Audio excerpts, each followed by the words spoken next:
કરજણનગર નવા બજાર વિસ્તારમાં આવેલ કન્યા શાળા 2ના કમ્પાઉન્ડમાં 4 વર્ષ અગાઉ સર્વ શિક્ષા અભિયાન અંતર્ગત શિક્ષકો માટે બનાવવામાં આવેલ ભવન આજે વીજ કનેક્શનના વાંકે ધૂળ ખાઈ રહ્યું છે। 4 વર્ષ અગાઉ લાખોના ખર્ચે બનેલ ઇમારત એક વીજ કનેક્શનના વાંકે આજે શોભાના ગાંઠિયા સમાન બની રહ્યું છે। અસામાજિક તત્વોનો અડ્ડો બની રહેલ ભવનમાં ધૂળ જાળાની સાથે પાણીની ખાલી બોટલ દારૂની બોટલો જોવા મળી રહી છે। અનેકવાર તંત્ર દ્વારા વીજ કનેક્શનની માંગ વીજ કંપનીને કરવા છતાં વીજ કંપની દ્વારા શિક્ષક ભવનને વીજ કનેક્શન આપવામાં આવ્યું નથી। ભવનમાં બારીઓના કાચ તૂટેલી હાલતમાં છે તો કોઈ રૂમોમાંથી અસામાજિક તત્વો પંખાઓ પણ કાઢી લઈ ગયા છે।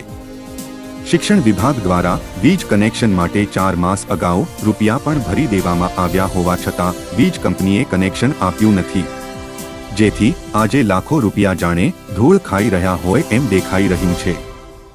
કરજણથી ઈશ્વરસિંહ પઢિયારની રિપોર્ટ।